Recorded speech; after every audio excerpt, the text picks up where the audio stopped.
요즘에 우리 창세기 말씀 나누고 있습니다. 창세기 오늘은 창세기 3장 우리 8절에서 24절까지지만 우리 부분적으로 부분만 읽겠습니다. 우리 시간이 많지 않기 때문에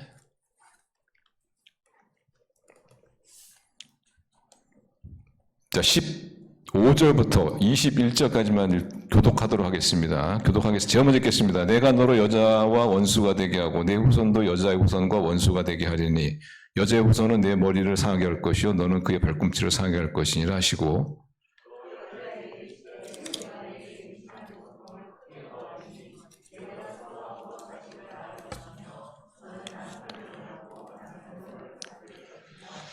아담에게 이르시되 내가 내 아내의 말을 듣고 내가 내게 먹지 말라 한 나무의 열매를 먹었은즉 땅은 너로 말미암아 저주를 받고 너는 내 평생에 수고하여 그 소산을 먹으리라.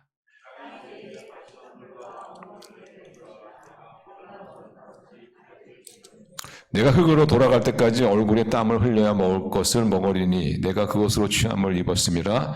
너는 흙이니 흙으로 돌아갈 것이니라 하시니라.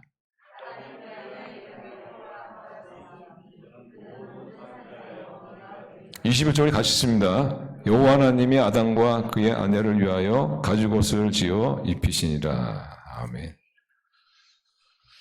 이게 보면은 믿는 분이나 안 믿는 분이나 덮어놓고 하나님을 원망하는 그런 경향이 있는 것 같습니다. 우리 안 믿는 분들도 어려운 일 당하고 뭐 교통사고가 났다든가 뭐 그게 자녀가 그러면은 하나님 왜 이런 사고가 났습니까? 뭐 이러면서 하나님 원망하는 그런 거 많이 들어보셨죠? 우리 믿는 분도 그러신 것 같아요. 믿는 분도 아주 좋을 때는 평안할 때는 소위 잘 나갈 때는 뭐 잠잠하시더니 어려운 일 당하면 하나님 제가 왜 이런 어려움을 당합니까? 하면서 하나님 원망하는 그거 많이 해보셨죠? 그 빌리그레암 목사님 지금은 하늘나라 가셨지만은 빌리그레암 목사님과 동역했던 분이 계십니다. 제가 이제 그분의 이름을 또 안다는 것도 잊어버렸는데, 근데 아주 유명한 그런 분이셨어요. 설교도 잘하시고. 근데 그분이 어느 날 신앙을 떠났습니다. 깜짝 놀랐죠. 기독교가 발칵 뒤집힐 정도로. 얼마나 많은 사람들이 시험 받을까 이런 염려 때문에. 근데 떠난 이유가 뭐냐면 한 장의 사진이었습니다. 그 사진이 뭐냐면은 아프리카 한 여인이 굶주 죽어가는 그런 아들을 가슴에 안고 하늘을 원망하는 듯이 쳐다보는 그런 사진이었습니다. 그 사진을 보면서 아마 그분은 하나님이 정말 살아계시고 살아계시다면 어떻게 저 아이가 굶어 죽도록 내버려둘 수 있을까? 하나님 정말 살아계신가? 하나님 정말 사랑이신가? 하면서 하나님을 원망하는 그걸 해결하지 못하고 결국 하나님 곁에 떠나는 그런 분이 계십니다. 정말 하나님이 살아계시고 사랑이시라면 왜 나에게 이런 고통스러운 일이 일어날까? 하나님에 대한 원망이 있죠. 근데 제가 결론적으로 말씀드리지만은 그건 하나님이 하신 게 아닙니다. 이런 말씀드리면 어떤 분은 목사님이 오늘 하나님을 변호하시나 뭐 이렇게 또 생각하실 수 있는데 하나님같이 크신 분이 뭐 저 같은 조그만 뭐 변호가 뭐 도움이 되겠습니까? 아무런 도움이 안 되죠. 제가 변호하는 게 아니고 사실이기 때문에 제가 말씀을 드린 겁니다. 우리가 인생을 살면서 겪는 어려움들, 고통들, 눈물들 다 하나님이 주신 거 아니에요. 그럼 이게 어디서 왔느냐? 우리가 이거 바로 알아야 합니다. 우리가 똑바로 알아야 돼요. 왜 내 삶에 이런 고통이 일어났느냐? 이런 고통은 도대체 어디서 와서 왜 나에게 이런 일이 일어나는가? 알아야 됩니다. 우리가 의사분도 명의는 어떤 분이세요? 명의는 물론 뭐 치료를 잘하신 분이 명의겠지만은 그러나 진단을 잘하시는 분이 좀 명인 것 같아요. 병명도 어떤 질병도 진단을 정확하게 잘 해야지 그것을 잘 고칠 수가 있지. 진단을 잘못하면 큰일 납니다.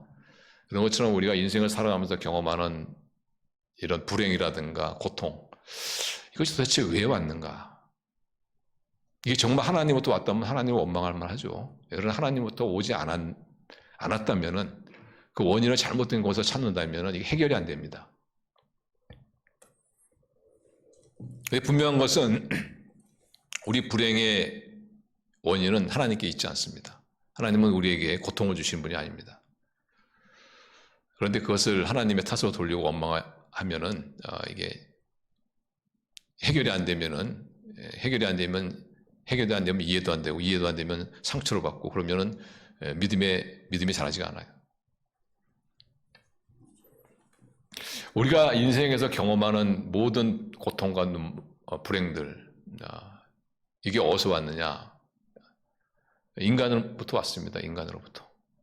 저와 여러분으로부터 온 것이죠. 하나님께서 아담과 하와에게 선악과를 따먹지 말라. 근데 따먹었잖아요. 그러면서 죄가 들어오고 그러면서 인간이 불행이 시작된 것임을 저희가 우리 지난주에 함께 말씀을 나누었습니다. 사실 이게 좀 단순한 것 같지만 그건 굉장히 중요합니다. 왜냐하면 우리는 이 세상을 살면서 많은 어려움도 만나게 되고 눈물도 흘려야 되고 어쩌면은 남들이 참 감당이 어려울 것 같은 내 자신이 감당이 어려울 것 같은 그런 고통도 어쩌면 겪을 수도 있을 것이고 그럴 때 우리가 왜 이 불행의 이유가 뭘까 정확히 진단하는 것이 중요합니다. 그래야만 해결받을 수가 있어요. 그래야만 해결이 됩니다. 그렇지 않으면 계속 고통 가운데 살 수밖에 없는 거예요. 근데 분명한 것은 하나님이 주신 것은 분명히 아니고 이 고통은 이 역경은 어디서 왔느냐 바로 인간 때문이다. 정확히 말씀드리면 죄 때문입니다. 죄 때문에. 근데 하나님께서 선악과 따먹지 말라는데 따먹었잖아요. 그 죄를 범했잖아요. 그 결과가 어떻게 됐습니까? 인간에게 불행이 오고 고통이 오고 역경이 닥치고 환난이 닥치고 어려움이 오는 것입니다.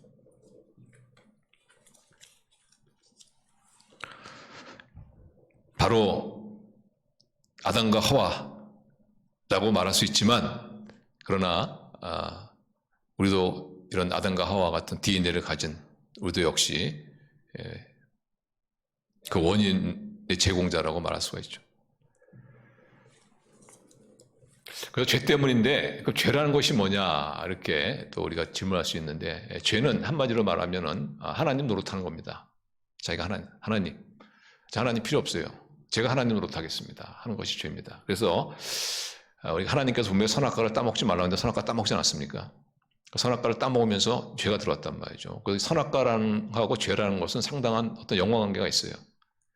선악과라는 것이 뭐냐? 선악과라는 것은 그 당시 유대인들에게 있어서 선악과라는 것은 선과 악에 대한 기준입니다. 선과 악에 대한. 그래서 내가 하나님께 선악과 따먹지 말라 그랬는데 선악과를 따먹었다는 얘기는 뭐냐면 제가 앞으로 선과 악의 결정을 제가 하겠습니다. 내가 하겠습니다. 이런 뜻입니다.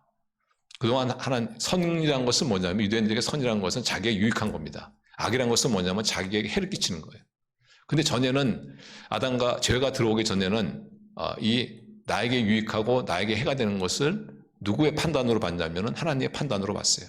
그때는 하나님과 사랑과 신뢰의 관계에 있었기 때문에 하나님께서 뭘 하지 말라 그러면 하나님께서 나를 사랑하셔서 나를 위해서 하신 거구나.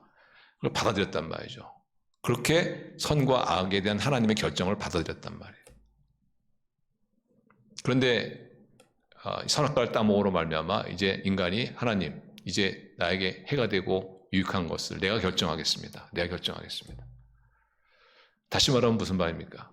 자기가 하나님 노릇하겠다. 내가 하나님 노릇하겠다. 이러면서 이게 죄가 들어온 거예요. 죄가. 근데 인간이 하나님이 아닌데 하나님 노릇 하려니까 얼마나 참 힘들고 고통스럽겠습니까? 그래서 오늘은 우리 모두 다 물론 아담과 하와가 선악과를 따먹었지만은 우리는 그때 없었으니까 우리의 잘못이냐 그렇게 뭐 생각할 수 있지만은 그러나 어쨌든 아담과 하와는 우리의 조상이고 우리는 그의 DNA를 가지고 나온 그런 후손들이기 때문에 우리도 역시 마찬가지로 다 이런 죄성을 가지고 있고 아담과 선악과를 따먹은 존재들이다 이렇게 생각하시면 틀림없고 이 죄로 말미암아 어떻게 해요? 인간의 모든 불행과 고통이 온 것이다 이렇게 생각하시면 틀림이 없습니다. 그러면은 이제 거기서는 해결책이 나와요. 해결책, 고통에 대한 해결책이 나옵니다.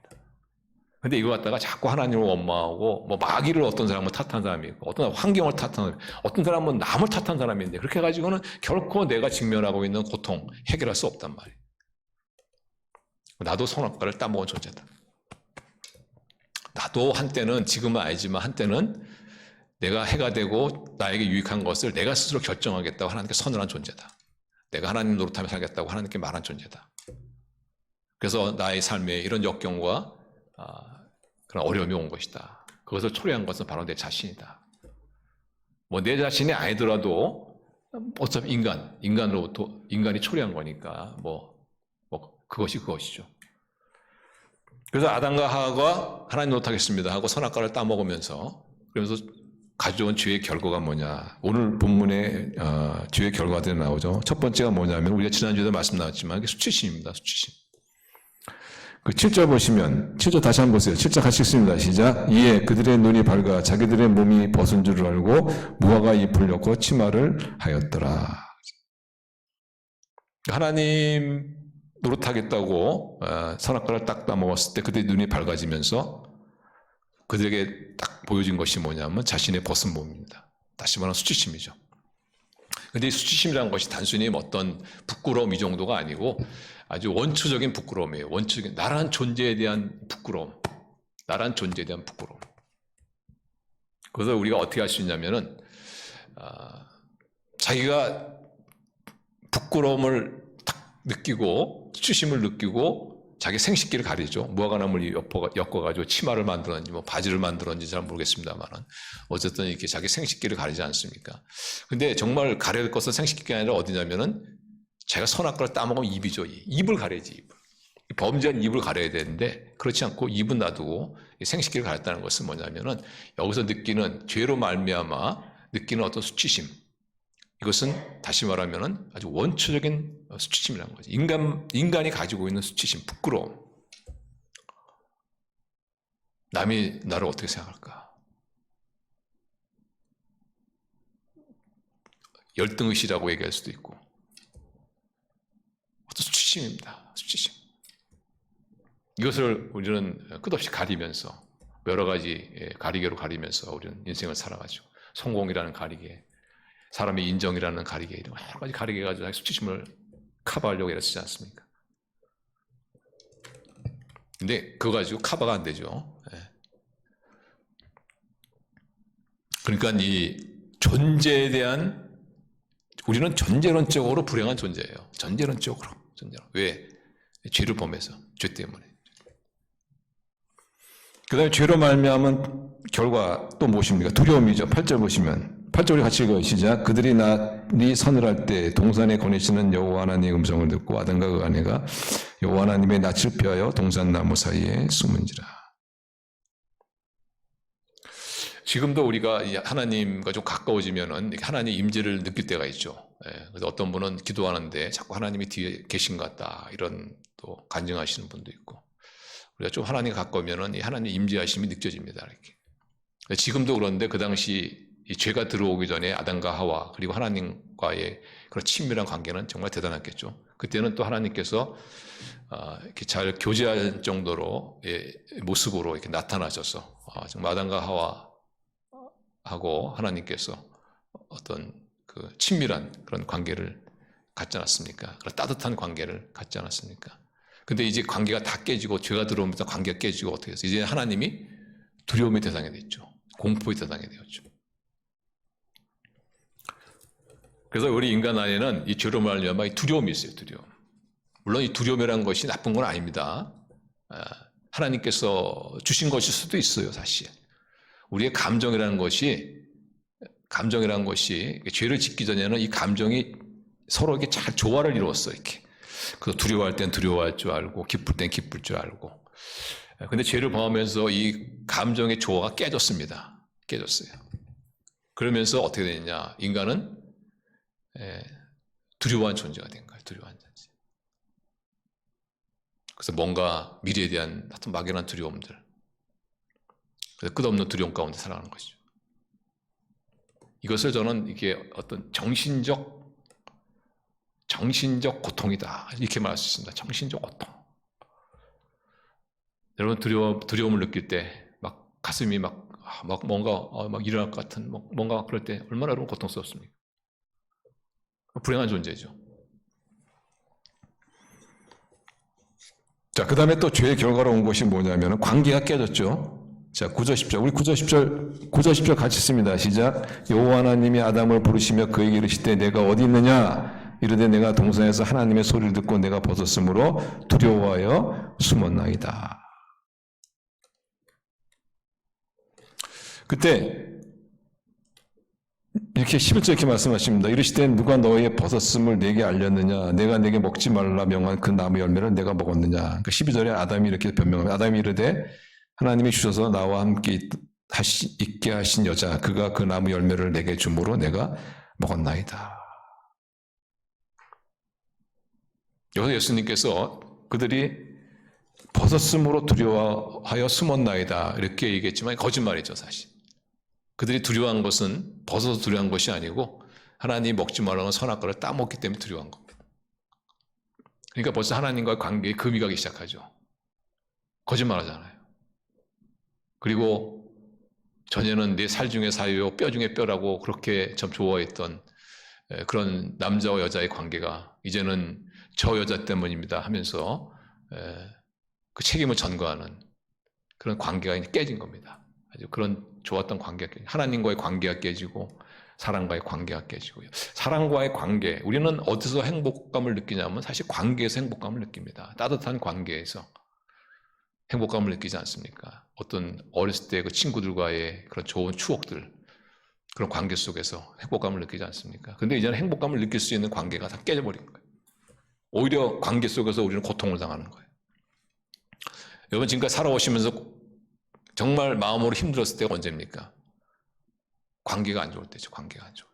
너무 어렵지 않습니까?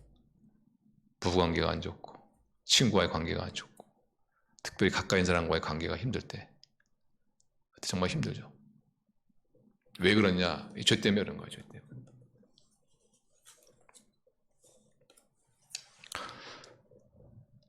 그래서 우리가 죄를 범하면서 내가 하나님 노릇하겠다. 내가 선과 악에 대한 판단은 내가 하겠다라는 이 죄를 범함으로 말미암아 우리 원초적인 수치심을 느끼는 존재, 그런 부끄러운, 그런 불행한 존재가 되었고 또 두려움, 미래에 대한 두려움과 공포, 더 나아가서 관계가 다 깨졌어요. 이것이 다 뭐냐? 죄 때문에 그런 겁니다. 죄 때문에. 나로 말미암은 죄 때문에. 그래서 하나님 원망할 게 없어요. 하나님 원망을 왜 합니까? 자기가 잘못해놓고서.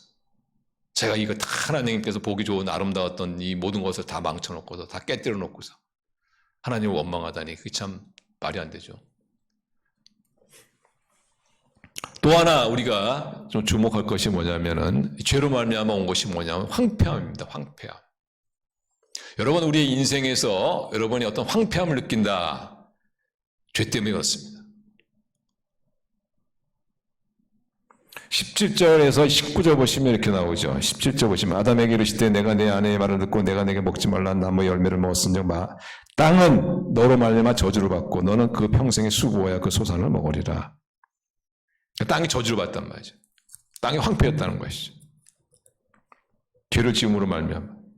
전에는 땅이 비옥했는데 축복의 땅이었는데 그런데 그 땅이 이제는 불순종하지 않는다. 그러니까 전에 아담이 하나님께 순종했을 때는 땅이 순종했는데 이제 아담이 하나님께 범죄하니까 순종하지 않으니까 땅이 아담에게 순종하지 않는 거라. 땅이 반란이니까 반란.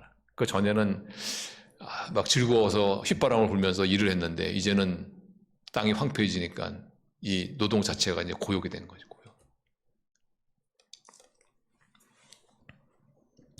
그래서 하나님 왜 이게 직장 생활이 어렵고 왜 저런 인간관계 어려움을 합니까? 뭐 왜긴 왜겠어요. 자기 죄 때문에 그런 것이죠. 땅이 황폐해져가지고. 근데 저는 참 이것을 이 세상을 보면서 이런 걸 참 더 이해를 합니다. 사실 세계 지도를 펴놓고 한번 이 황폐한 나라를 한번 보세요. 황폐한 나라. 다 뭐 어떤 나라입니까? 다 미신 믿는 나라. 하나님이 없는 나라.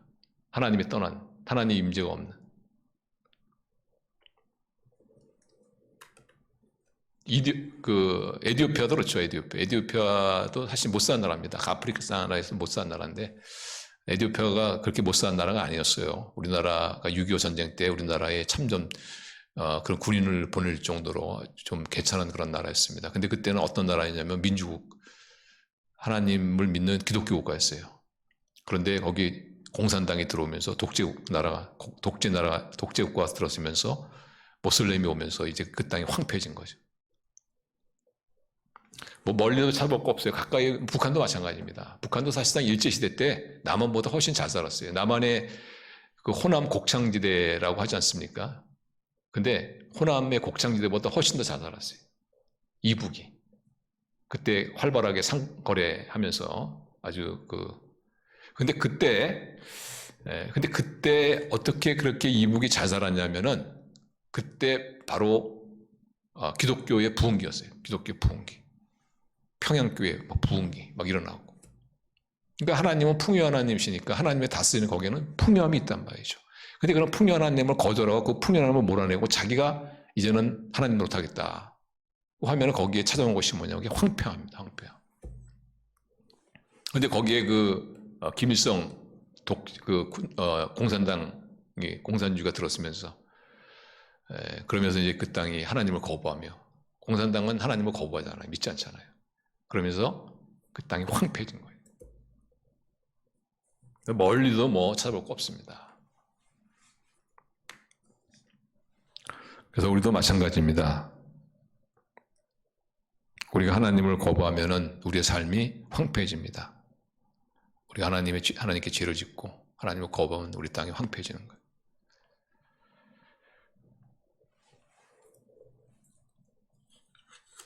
우리나라도 마찬가지죠. 우리나라도 이 조그만 나라가 우리 경제 대국의 반열에 들어섰을 때에 그 이유를 이렇게 추적해 보면은 어떤 사람은 뭐 정치인은 정치적인 이유를 대고 뭐 경제인은 경제인 이유를 대지만 그렇지 않습니다. 그 이유는 영적인 것에 있는. 우리나라가 경제적으로 이렇게 부흥할 때, 경제적으로 아주 풍성할 때가 언제냐면은 우리 기독교인들이 정말 순수하게 하나님의 도움을 구하고 부르짖고 우리 하나님을 정말 잘 섬기려고 할 때 하고 딱 일치하는 것을 볼 수가 있어요. 우리나라가 경제적으로 힘들 때, 그때는 언제냐면은 기독교가 타락할 때입니다. 소위 세속화될 때. 그때 딱 보면요, 경제적으로 어려워요. IMF도 마찬가지고. 그러니까 우리가 하나님께 나가서 기도하고 하나님 은혜를 베풀어 주셔서 이 조그만 국가가 경제 대국의 한 나라가 되고 이렇게 되었는데 그럼 어느 순간에 하나님 은혜를 잃어버리고 제가 등 따뜻하고 배부르니까 교만해진 거죠. 그러면서 슬슬 세속화되어지고 이러면서 어떻게 해요? 다시 또 황폐해진 거죠.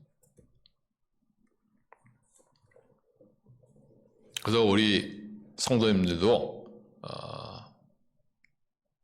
교만하지 않도록 조심하셔야 돼요. 우리가 하나님의 은혜를 체험하고 이제 뭔가 잘 되는 것 같다. 그러면은 자꾸 하나님이 짐처럼 느껴지고 부담되어지고 그러면 어떻게 해요? 서서히 이제 삶이 황폐해지기 시작하는 거예요. 그래서 영적인 교만이 뭐냐면은 다른 게 아니고 하나님을 의지하지 않는 겁니다. 하나님을 의지하지 않는. 우리도 그렇잖아요. 우리 어려움이 있을 때 우리 주위 사람 가운데 나보다 더 똑똑한 사람이 있다 그러면 그 어려움에 대한 조언을 구하지 않겠습니까? 그리고 나보다 능력 있다 그러면 그 어려움 얘기하면서 하나님께 도움을 구하지 않겠어요? 근데 구하지 않는다는 것은 저 사람은 나보다 뭐 똑똑하지도 않고 나보다 능력도 있지 않다 이렇게 생각하기 때문에 도움을 요청하지 않는 거 아닙니까? 마찬가지로 우리가 영적인 교만 이것을 어떻게 알 수 있냐면 기도를 보면 알 수가 있어요. 기도하지 않는 사람은 교만한 사람이에요. 하나님이 자기보다 더 지혜롭고 더 능력 있다는 것을 인정하지 않는 거죠. 물론 말로는 뭐 하나님은 전지하시고 전능하시고 뭐 말로는 그렇게 하겠지만은 그러나 실제적으로는 하나님이 전지전능하신가? 하나님 믿지 못한 거죠. 그러니까 기도하지 않는 거죠. 그것이 영적 교만이죠.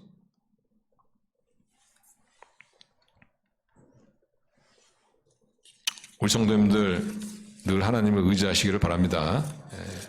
하나님을 의지하지, 그건 겸손이라고 말할 것도 그건 당연한 것이고, 우리가 하나님을 의지하지 않고 뭔가 정말 내 힘으로 할 수 있다, 이렇게 한다는 것은 자신에 대한 과신입니다. 하나님에 대한 불신이고. 그게 바로 영적인 교만입니다. 이렇게 영적으로 교만해졌을 때 어떻게 해요? 삶에 점점 황폐함이 찾아오는 거예요. 물론 우리가 아주 이를 악물고 죽기 살기로 우리가 성공하겠다 그러면 성공하겠죠. 그러나 그 성공을 하는 데 있어서 얼마나 많은 대가를 치릅니까? 혹독한 대가를 치르지 않습니까? 건강을 잃어버린다든지, 가정을 다 파괴시킨다든지, 자기 양심을 다 팔아먹는다든지, 설사 그렇게 일공을 할지라도 그것이 과연 얼마나 행복하고 기쁨을 주고 그것이 얼마나 오래가겠습니까? 마치 그것은 모래성을 쌓는 것과 똑같은 것이죠.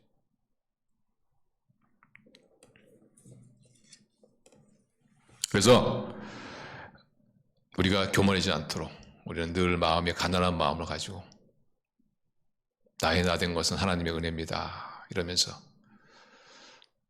우리 풍요 하나님을 의지하시기를 바랍니다. 풍요의 하나님만이 우리에게 풍요를 줄 수가 있는 분이시지, 그 풍요를 떠나게 되면 우리의 삶이 황폐해집니다. 그래서 하나님을 떠난 그 나라들 보세요. 다 황폐한 나라, 황폐한. 그래도 그나마 또 하나님을 참 의지하고 좀 이런 나라도 보면 거기에 하나님 그 풍성함이 있어요. 그래서 인간의 삶에 왜 황폐함이 있느냐? 그것은 바로 죄 때문이고 그 죄로 범한 인간 때문이다. 그래서 여러분의 삶에 어떤 황폐함이 많이 찾아온다면 그러면은 하나님 원망하거나 주위의 어떤 환경을 원망하거나 탓하지 마시고 내가 풍성하신 하나님을 떠난 것이 아니냐 생각하시고 돌아보시고 하나님께 돌아오면 됩니다. 하나님께. 우리 하나님은 절대로 우리의 삶에 저주를 퍼붓는 분이 아닙니다. 우리에게 불행을 주시는 분이 아닙니다. 따라서 하나님은 불행을 주시는 분이 아니다. 진리입니다. 우리 하나님은 절대 우리를 불행하게 하시는 분이 아닙니다. 고난과 고통을 주시는 분이 아닙니다. 우리 눈에 피눈물 나게 하시는 분이 아닙니다. 우리 하나님은 축복의 하나님이시고 우리 하나님은 우리를 구원하기를 원하시는 하나님이시다. 그래서 인간의 죄를 범했을 때 하나님께서 여자는 잉태의 고통을 당하고 또 남자의 다스림을 받을 것이다. 그럼 이거는 목사님이 어떻게 된 겁니까? 이거는 저주 아닙니까? 저주가 아니에요. 죄로 말미암은 결과, 어떤 결과가 올 것이라는 것에 대한 사실을 하나님께서 말씀해 주신 거예요. 내가 죄를 범함으로 말미암아, 내가 하나님 노릇하겠다고 함으로 말미암아 결국 여자는 잉태의 고통을 당할 것이고 남자의 지배를 받을 것이다.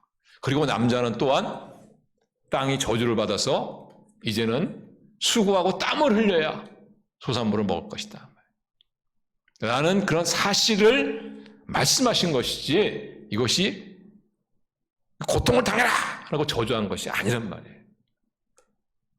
오히려 하나님께서는 죄로 말미암아 인간 스스로 자초한 이 고통당하는 이 불행한 인간의 삶을 하나님은 오히려 구원해 주시지 않습니까? 회복시켜 주시고 그것이 오늘 본문에 나와 있지 않습니까?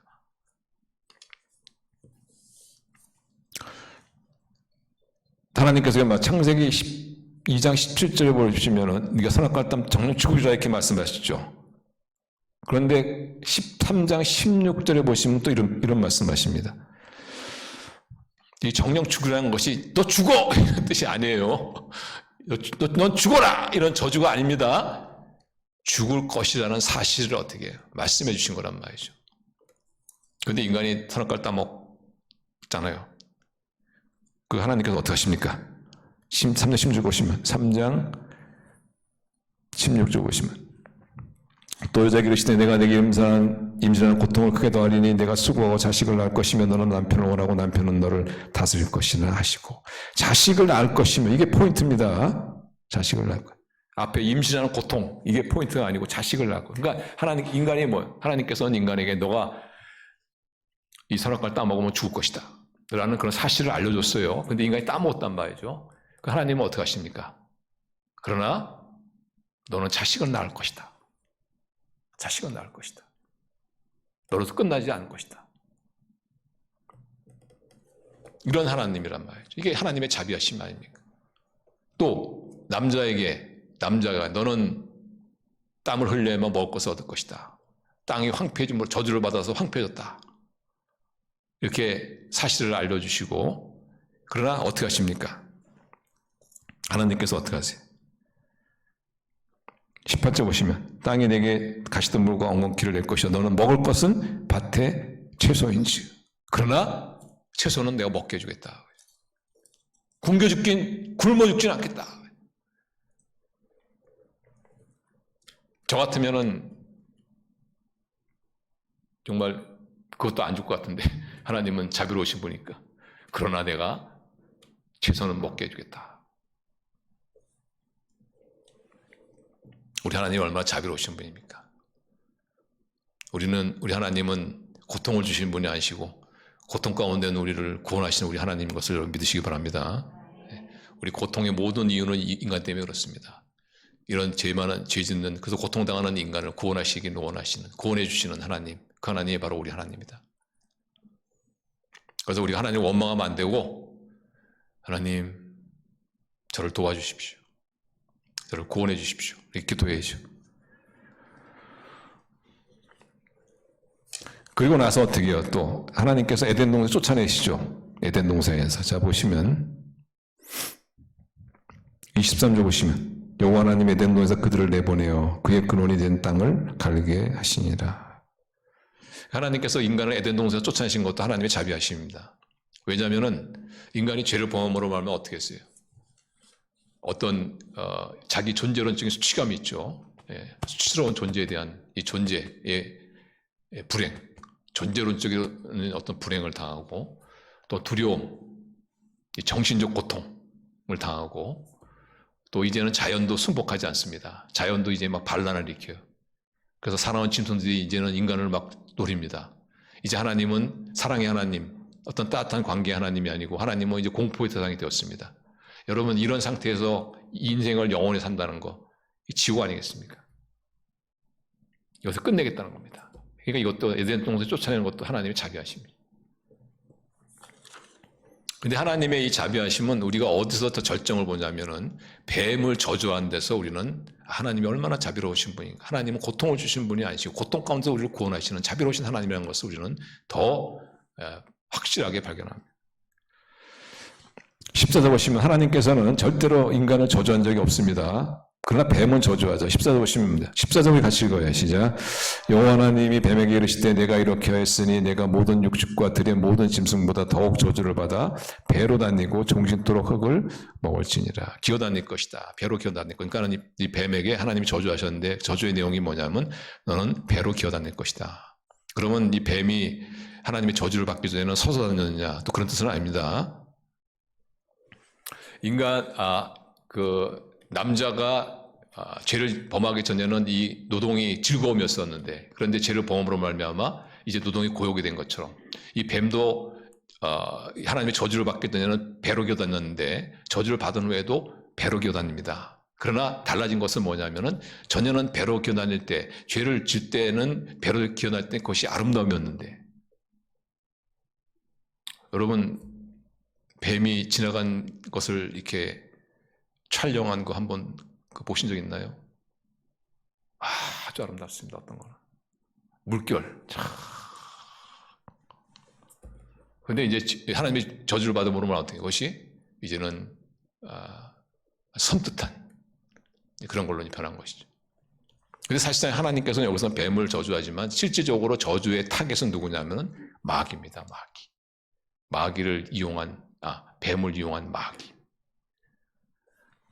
그래서 14절 후반절이 이렇게 나옵니다. 14절 맨 마지막에 보면 흙을 먹을지니라. 흙을 먹을지니라. 흙을 먹는다는 것이 무슨 뜻이냐면 뱀이 흙을 먹는다 이런 뜻이 아니고요. 뱀은 흙을 먹지 않습니다. 뭐 쥐새끼 잡아먹고 뭐 그러지 흙을 먹지 않아요. 그 흙을 먹는다는 것이 무슨 말이냐면 패배를 말합니다. 패배. 하나님께서는 이 사탄을 하나님이 저주하시면서 너는 패배할 것이다. 이런 저주를 하나님이 명하신 것이죠. 저주하신 것이죠. 그래서 시편 70편 9절 보시면 솔로몬이 자기를 파괴하려는 원수를 향해서 이런 기도를 합니다. 자, 시편 70편 9절 가실 거예요. 시작. 광야에 거하는 자는 저희 앞에 굽히며 그 원수들은 티끌을 핥을 것이며. 티끌을 핥게 해주십시오. 땅에 말하면 뭐야? 패배시켜달라는 뜻이죠. 흙을 먹게 해주십시오. 패배시켜달라는 뜻입니다. 그러니까 하나님께서는 범죄한 인간, 그래서 스스로 고통과 불행을 자초한 인간이지만 그런 인간을 하나님은 놔두지 않으시고 오히려 인간을 유혹한 사탄을 패배하기로, 그래서 인간을 구원하기로, 그래서 하나님께서 준비하신 것이 누굽니까? 예수 그리스도. 여기서는 어떻게 그분이 표현되냐면은 여자의 후손이다 이렇게 나오죠. 그 15절 보시면 내가 너로 여자의 원수가 되게 하고 네 후손도 여자의 후손과 원수가 되게 하려니 여자의 후손은 내 머리를 상하게 할 것이요 너는 그의 발꿈치를 상하게 할 것이니라 하시고. 아주 구체적이시죠? 우리 하나님께서는 우리 인간을 구원하시는 일에 있어서 아주 구체적인 것을 볼 수가 있습니다. 여기서 여자의 후손이 바로 예수 그리스도. 근데 정말로 예수님께서 우리 저주 아래에 있는, 죄로 말미암아 저주 아래에 있는 우리 인간을 구원하시기 위해서 이 땅에 오시지 않습니까? 이 땅에 왔을 때 마귀로부터 많은 공격을 받죠. 헤롯 대왕을 통해서 아기 예수를 죽이려고 하고, 예수님께서 공적인 사역을 시작할 때 마귀가 직접 나타나서 예수님을 막 시험해서 무너뜨리려고 하고, 나중에는 종교적 지도자를 통해서 예수님을 죽이려고 하고, 마지막에는 가룟 유다를 통해서 예수님을 십자가에다 매달지 않습니까? 근데 예수님은 어떻게 했습니까? 십자가 부셨을 뿐 아니라 부활하지 않았습니까? 부활해서.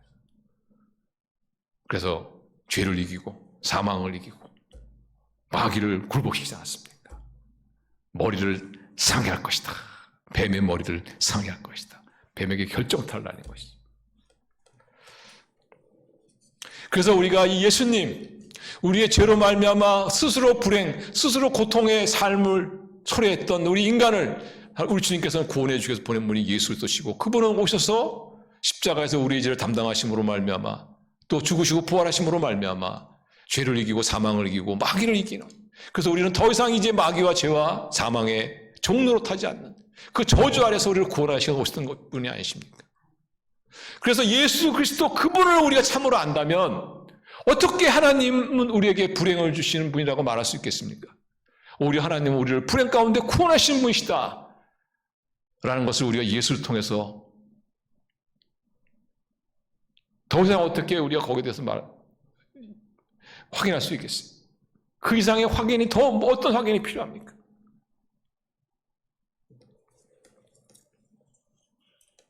우리 주님께서 우리 땅에 오신 것은 우리 스스로 자초한 저주에서 우리를 구원해 주신 것을 여러분 믿으시길 바랍니다. 그래서 우리 예수님 믿지 않는 분들, 또 예수님 믿었지만 예수님 믿기 전에 그런 분들의 가계를 보면요, 그 가계에는, 그 족보에는요 저주가 흐르는 족보가 있어요. 다 흐릅니다.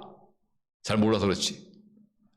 어떤 사람은 어떤 그 족보에는, 어떤 가게에는 폭력의 그 저주가 흘러요. 그래서 아버지는 아들을 패고, 아들은 또 결혼해서 또 아들을 낳아서 아들을 패고, 그 아들은 또 결혼해서 아들을 패고, 폭력의 저주가 흘러요. 끊을 수도 없어. 어떤 가게에는 음란의 저주가 흐릅니다. 어떤 가게에는 중독의 저주가 흘러요. 노름의 저주가 흐르고, 알코올 중독의 저주가 흐르고, 끊을 수가 없어, 인간이. 왜 그렇습니까? 우리는 죄를 범하며 말미암아 죄와 사망과 이 마귀의 저주 아래에 있기 때문에 그렇습니다. 그래서 우리가 그런 저주의 삶에서 내 스스로 초래한 이 저주의 삶에서 벗어날 수 있는 길은 한 가지예요. 한 가지. 그 저주에서 우리를 해방시켜 구원하시고 오신 예수 그리스도, 그분을 나의 주님으로 영접하는 것입니다. 우리 주님을 딱 영접하잖아요. 그러면은 우리의 가게에 그런 저주들이 탁 끊어져요. 탁 끊어집니다. 저희 그 가게도 오면은 알코올에 저주 비슷한 게 흘렀던 것 같아요. 근데 그 예수님을 딱 믿으니까 탁 끊어져. 어떻게 끊었냐? 저를 목사 시켜가지고 끊어버려요. 목사가 술을 마실 수는 없잖아요.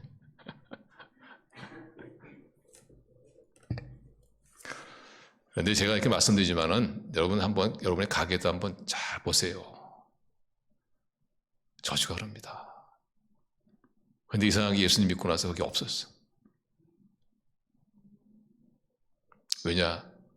우리 스스로 초래한 저주에서 우리를 구원하시기 위해서 우리 주님이 오시고, 그 주님을 통해서 우리 하나님은 얼마나 자비로우신 하나님이고 구원의 하나님인 것을 여러분 확신하시기를 바랍니다. 어떻게 우리를 그 저주에서 우리를 구원하셨냐면은 우리의 존재를 바꾸셨어요. 존재를. 저주가 흐르는 이 가게는 어떤 가게입니까? 아담과 하와의 후손들이죠. 아담과 하와의 후손들. 그래서 아담과 하와의 그 후손 가게에 속해 있는 한 우리는 저주에서 우리는 해방받을 수 없어요. 그래서 하나님께서 어떻게 우리를 그 저주에서 구원하셨냐면은 새로운 가게를 만든 겁니다. 새로운 족보를 만드는 거예요. 그 새로운 족보가 뭐냐? 바로 하나님의 족보다 말이에요. 하나님의 족보. 하나님의 자녀. 더 이상 아담과 하와의 자녀가 아닌 하나님의 자녀로. 누굴 통해서? 예수 그리스도를 통해서. 여러분은 하나님의 자녀이십니까? 여러분 하나님의 가게에 속한 사람들입니까? 그러면 더 이상의 저주는 없어요.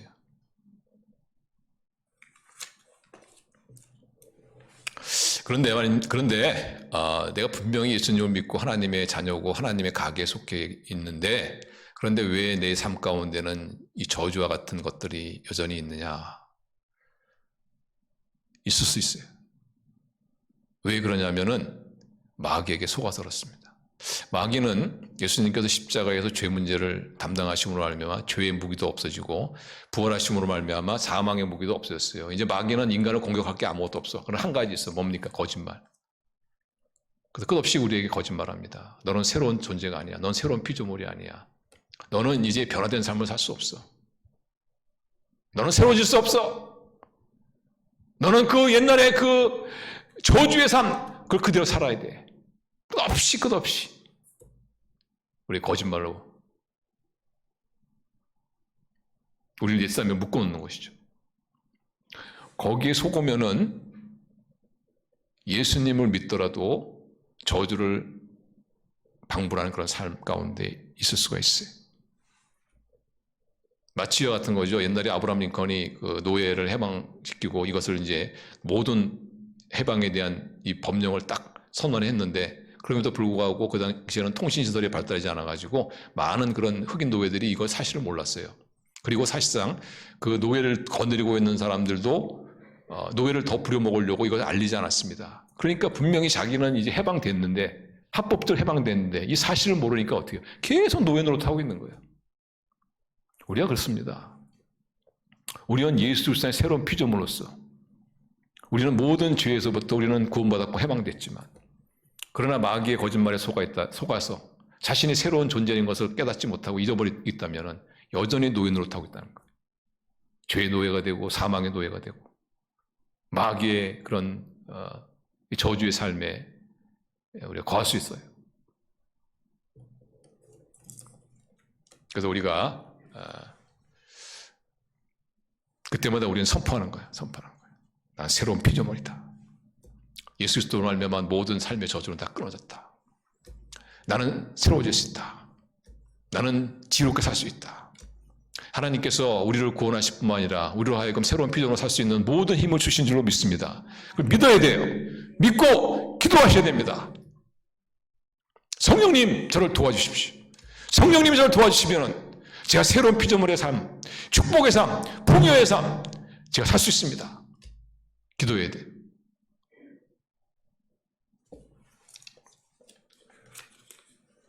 우리 성도님들 어떤 어려움이나 불행했을 때 절대 하나님 원망하지 마시고 이 불행의 이유가 무엇인가 오늘 들은 말씀 여러분 꼭 기억하시고 그러나 하나님께서는 이런 가운데 있는 우리를 구원해 주시기 원하시고 우리로 하여금 행복한 삶, 풍성한 삶을 살기를 원하시고 도우신 하나님이시다 라는 이 사실을 알고 어려움이 있을 때 하나님 앞에 더 열심히 나가시기를 바랍니다.